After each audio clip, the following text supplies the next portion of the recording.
The testimonies featured on this channel are presented as received, reflecting the personal experience and perspectives of the individuals who have generously shared them with us. We encourage our viewers to approach these testimonies with compassion and understanding, as these are personal testimonies of people involved. We also encourage you to always refer to the Holy Bible and the teachings of Jesus Christ and his apostles for guidance. You can consider subscribing to the channel to help promote this ministry. There are stories, and then there are stories that shake your very soul. What you are about to hear is not a casual tale. It is a real-life account of pain, fear, betrayal, but ultimately, redemption. Imagine waking up one morning, believing you're on the right path, serving God the way you were taught since childhood. Then imagine everything turning upside down in a single moment, not because of tragedy, but because of a revelation so profound, so divine, it tears apart the very fabric of your identity. This is a testimony of an American woman named Layla, a devoted Muslim who believed she was walking the path of truth. She fasted, she prayed, she covered, she obeyed, and yet her soul remained restless. Until one night, everything changed. She had a vision, one that would tear her from everything she knew, a vision of Jesus. A vision that revealed a truth too heavy to bear, too dangerous to speak out loud. But she did speak. And the cost? Isolation, rejection, hunger, homelessness, death threats. From being a beloved daughter and respected member of her Muslim community to becoming a hunted outcast with a target on her back. What did she see in that vision? What did Jesus tell her about Islam that made her walk away from everything? Her religion, her family, her life. This is a journey of pain, yes, but also of love, of a Savior who reaches into darkness, of a heart torn between two worlds, of a woman who chose to follow the light, no matter the cost. You will cry, you will question, and you will not be the same. Now, let's hear from Layla.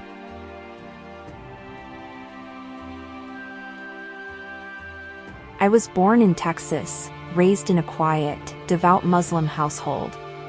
My parents were immigrants from Pakistan, but I was as American as they come.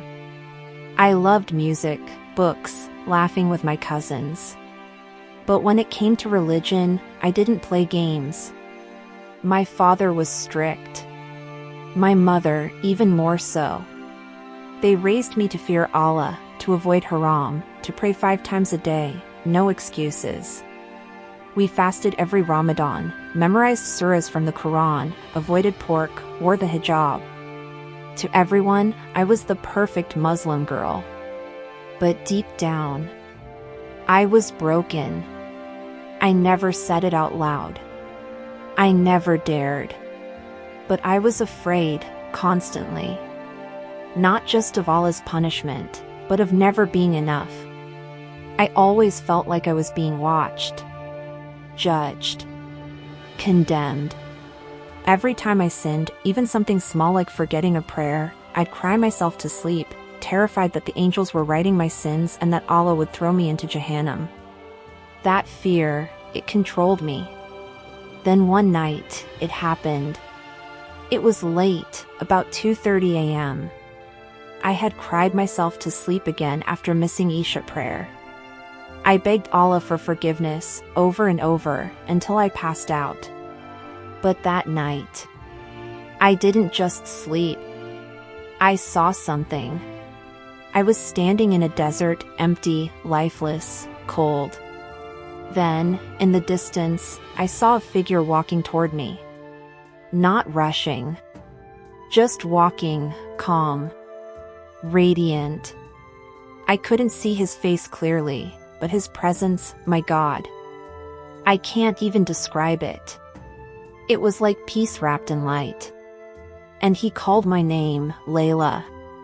His voice was unlike anything I've ever heard. It wasn't loud, but it echoed inside me. It healed something I didn't even know was broken. I fell to my knees. I thought maybe it was the prophet. Maybe I was dreaming of Muhammad. But no, this wasn't him. The man knelt in front of me, lifted my chin, and I saw his face, so full of mercy, so full of truth. He said, "I am Jesus, the way, the truth, and the life. No one comes to the Father except through me." I froze. "Jesus?"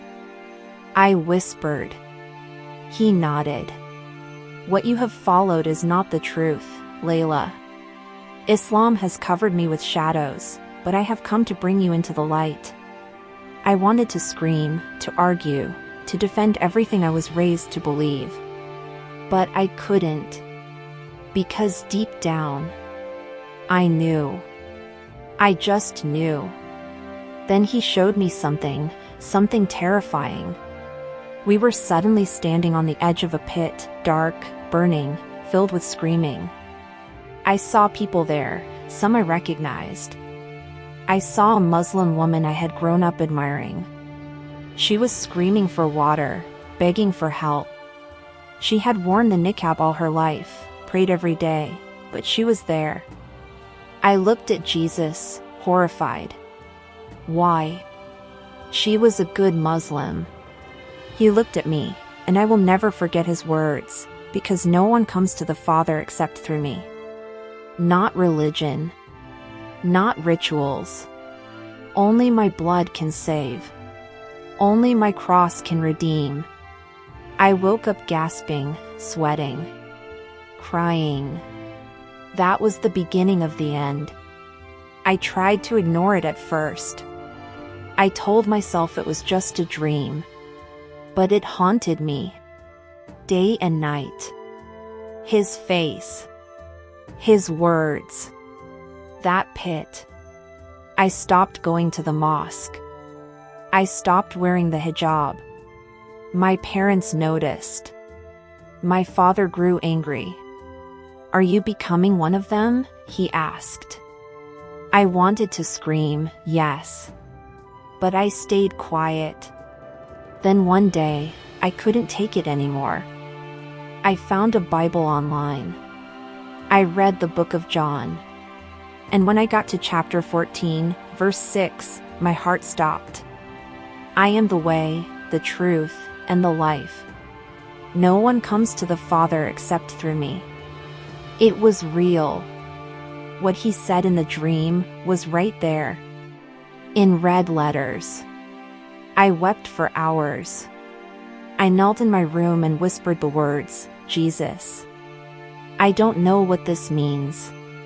But I believe you. I want you.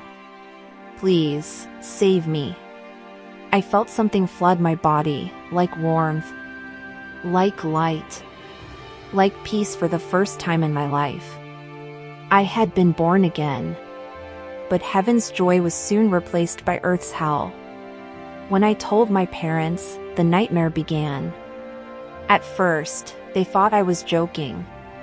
Then, my father slapped me. My mother screamed and called me filthy. My younger brother spit at my feet. They locked me in my room. Took my phone. Took my laptop. They called the imam. The next day, I was dragged into a small mosque basement with 3 angry men yelling Arabic at me. "Say the Shahada," one of them screamed. I stayed silent. "You want to be a kafir? A dog? A whore for Christ?" I closed my eyes and whispered, "I saw him." That was the last time I saw my parents. They threw me out that night. No clothes. No money. No phone. Just a trash bag with my old jacket inside. My mother stood in the doorway, trembling, and said, "You are dead to us." I slept behind a gas station the first night. It was freezing. I begged God to just take me. I had nothing. No one. I found shelter at a church 3 days later. They gave me food, warmth. But I was still scared. I knew the local Muslim community would find out. And they did. One day, walking down the street, a car pulled up beside me. A man leaned out and whispered, "We know where you are, Layla. Apostates deserve death." I ran. I moved towns. Changed my name. But the threats kept coming. My own uncle found my new address. He left a note on the doorstep. You can run from your family, but you cannot run from Allah's wrath. But I wasn't running from Allah. I was running to Jesus. One night, while sobbing alone in a church pew, I cried out, Jesus, why? Why me? Why does it hurt so much? And I felt his voice again, deep inside, because truth always costs. But I have paid the highest price. You are mine now.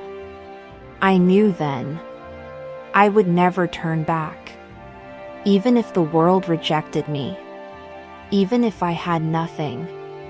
Even if they killed me. Because I had seen Jesus. And he is worth it all. I thought the worst was behind me after I was kicked out. But I was wrong. Being disowned was just the beginning. It wasn't just about losing my parents. It was like losing my entire identity. My name. My home. My language. My roots. I remember sitting on a park bench in December. It was freezing. I had no gloves, no socks, just the same sneakers I was wearing when they threw me out. I had gone 3 days without food. The church that had taken me in had closed for the week for renovations. I had nowhere else to go.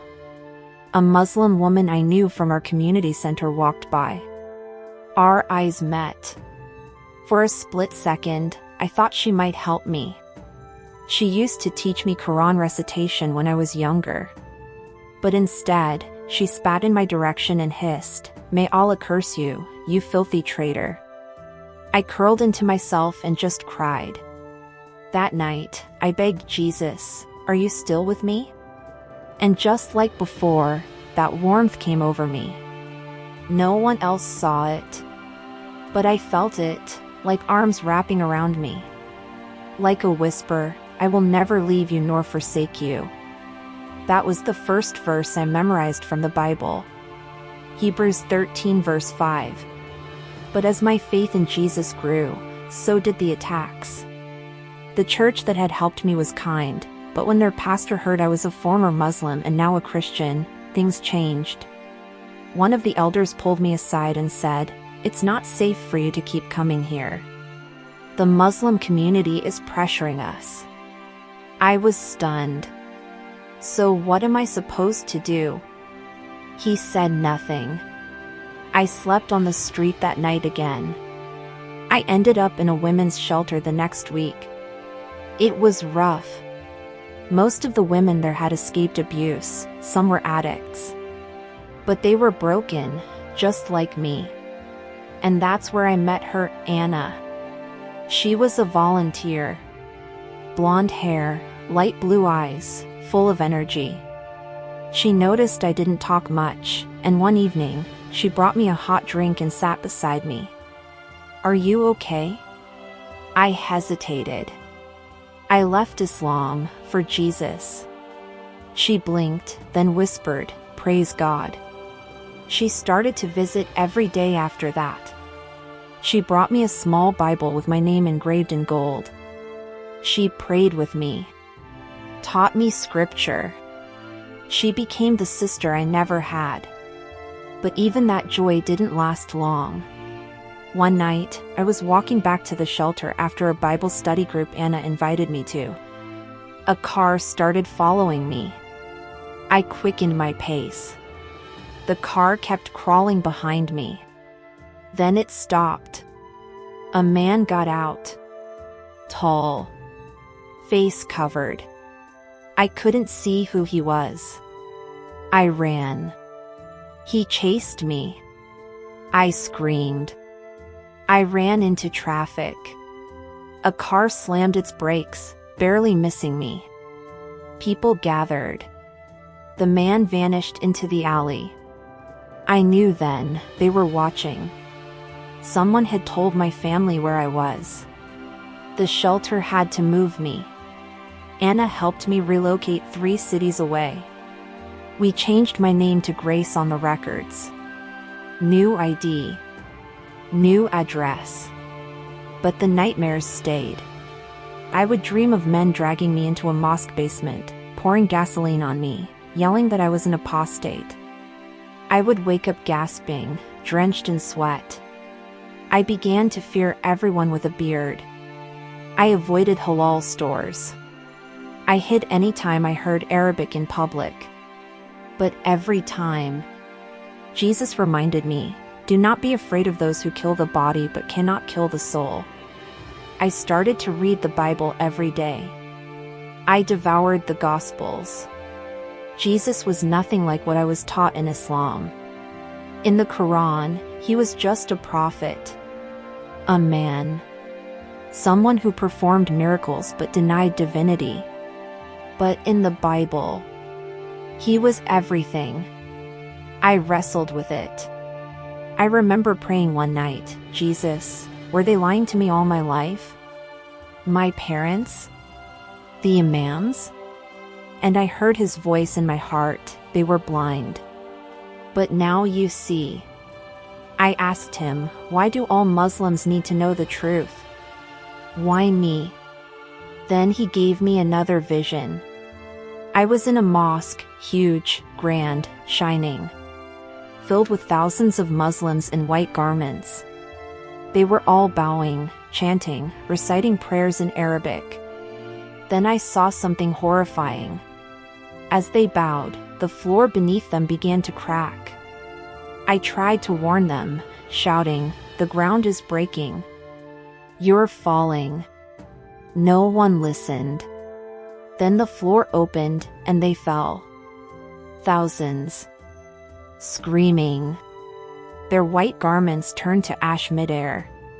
I tried to grab one woman by the hand, but she slipped from my grip, her face frozen in terror. Then Jesus appeared behind me. Tears in his eyes. They are praying, but not to the Father. They seek light, but they walk in darkness. And who will tell them, Layla, if not you? I cried, but I'm just one person. He said, you saw me. That's all I need. When I woke up from that vision, I was shaking. But I knew then. I had a mission. My suffering wasn't for nothing. My rejection, my homelessness, my pain, it was because I now carried something more powerful than any imam's threats. I carried truth. And if I had to walk alone, if I had to live with nothing, if I had to die for this, then so be it. Because I had seen Jesus. And I would never deny him again. Not for family. Not for food. Not even for life. He is worth it all. And the world needs to know. By the time I was in my 3rd year as a follower of Jesus, I had lost almost everything. My home. My family. Even my name. But I had gained Jesus. And that was everything. Still, the attacks weren't over. Not even close.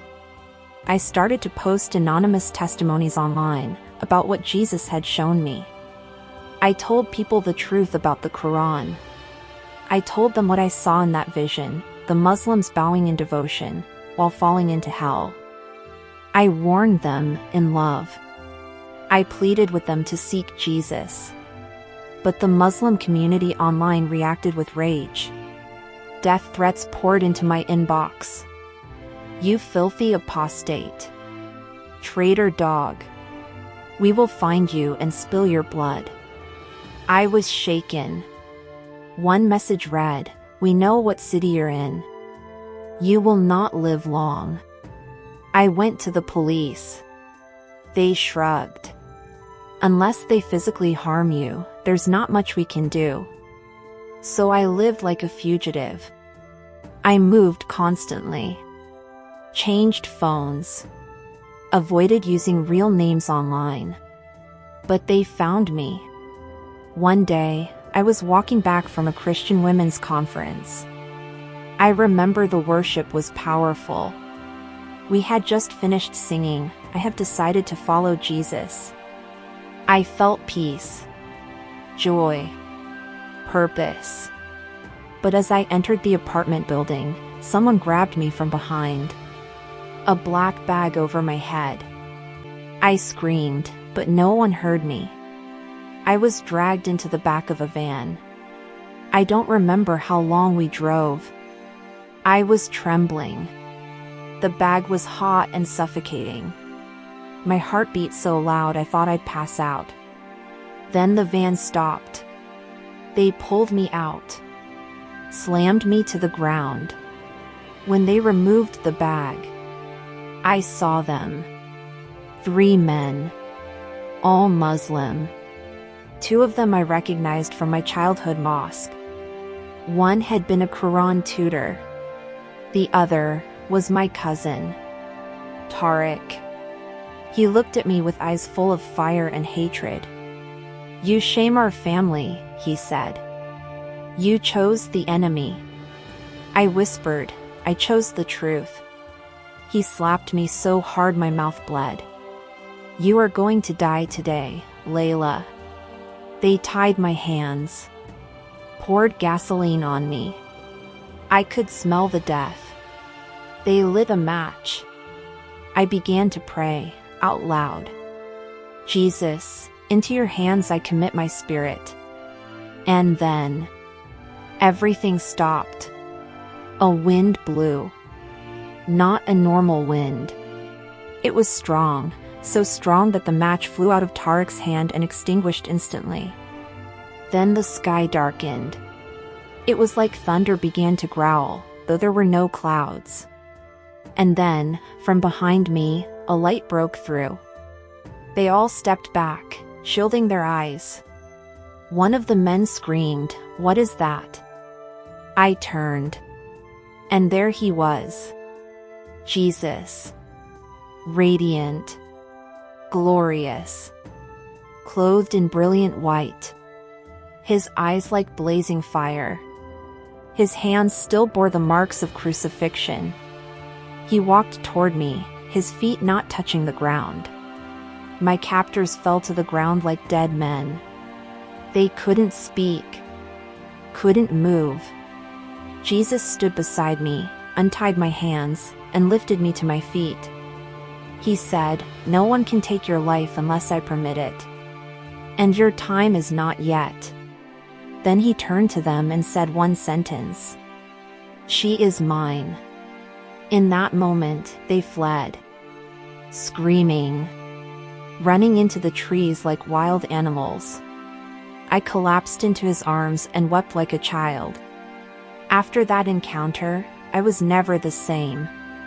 Jesus had delivered me again, not just spiritually, but physically, tangibly, miraculously. I moved again, yes.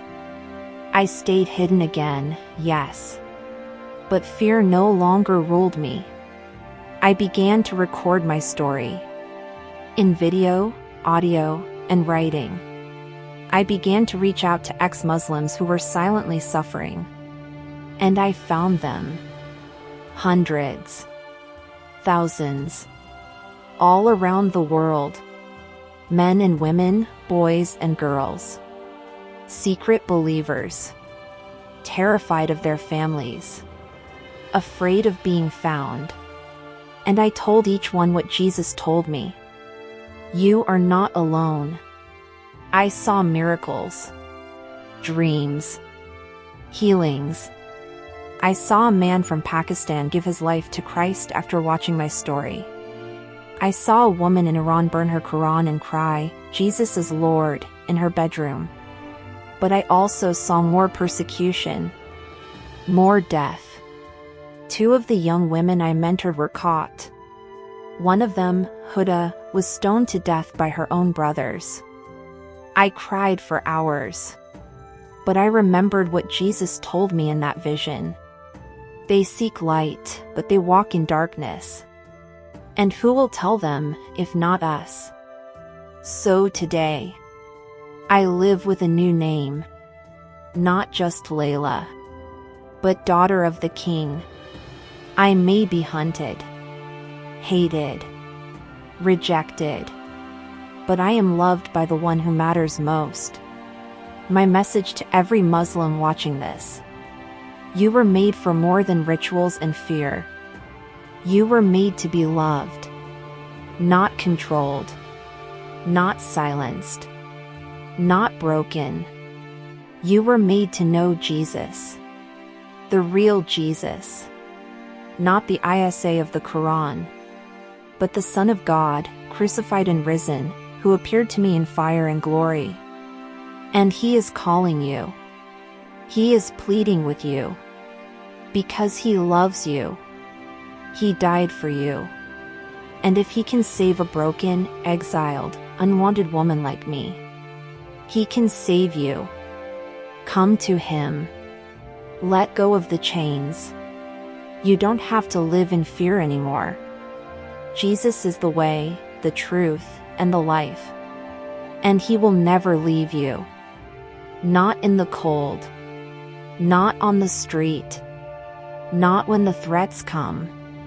Not even when the fire is lit beneath your feet. Because he is God. And he is with you. Always. Even to the end of the world.